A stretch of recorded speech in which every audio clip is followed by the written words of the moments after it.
Hey guys, Jonathan Graham here. Well, yesterday I designed a new model. This is what I call spilt paint. It looks like a paint can that's been knocked over. It could also be a glass of milk spilt too, especially with the white here. Here's one from a 6-inch square. This was the prototype. Duo paper. This is a 10-inch square. This is from one uncut square of paper. We'll be using a 6-inch square, so it'll be this size.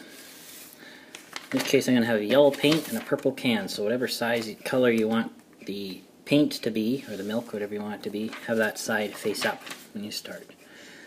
First, we're going to fold in half, diagonally, corner to corner like this, and the other direction as well. So we're going to have a purple can with yellow paint in this case. Next, we're going to fold 3 of the corners to the center. 1,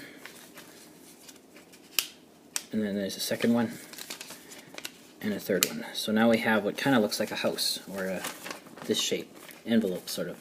And now we're going to find 1/3 the length of this. So what we're going to do is I'm going to make a crease on this bottom part going from here to this middle crease here,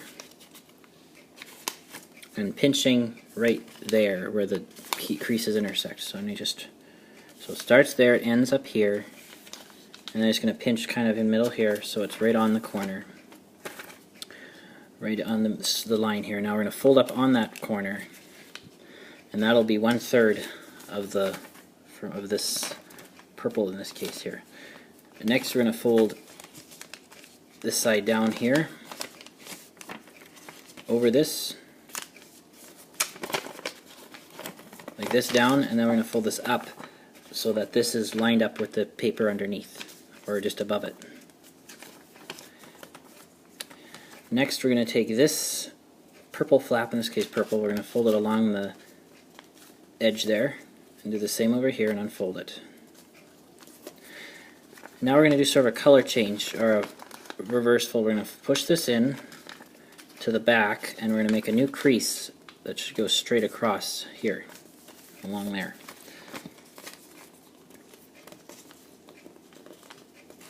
And you want to kind of go all the way in like this, straight as you can. And then here too, we're going to take this, fold this behind, pivoting it on this edge, on this existing crease, and then flatten down, lining up this on the back here to get a nice, fairly straight triangle here. Next, what we're going to do is we're going to fold this point to here so we have a solid yellow rectangle,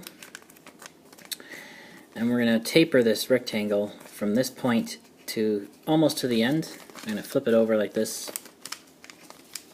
So I'm going to taper it. So I'm going to make the crease go from the bottom and go how far? Well,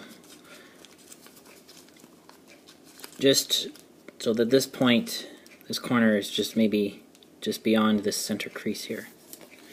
And repeat on this side.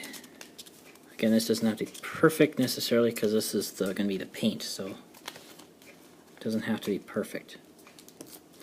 And you can see this bit of purple flap here. We're going to take this extra flap and just fold it behind a bit, like that, so it's out of sight. Now we're going to round off these corners a little bit here. Round off the little corners.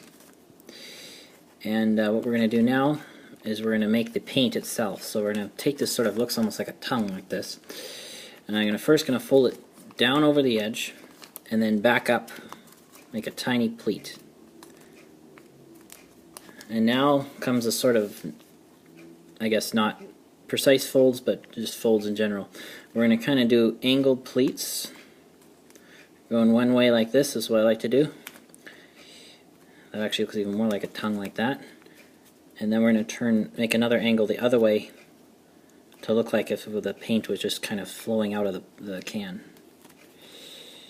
Give it a bit of texture, if you will, like it's rippling out.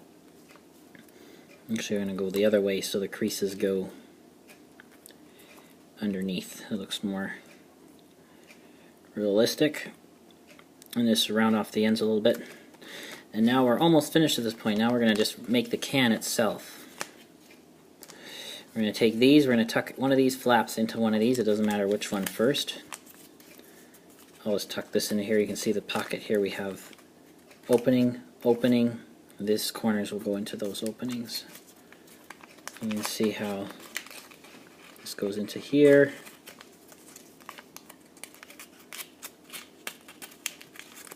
It's sort of tricky to do this, but that goes into there, and you can see there, and this tucks into the bottom one. And then you're going to tuck it in a little ways, and then just round this into a cylinder if you can. And that pretty much completes the model of the spilt paint, and that's from one uncut square of paper. You can adjust this now a little bit. And there you have it, a can of spilt yellow paint in a purple can. From one uncut square of paper. Actually, it looks nice with the smaller size. Hope you're able to make that one. It's really cool, I think. Please remember to rate, comment, and subscribe, and I'll see you in my next video.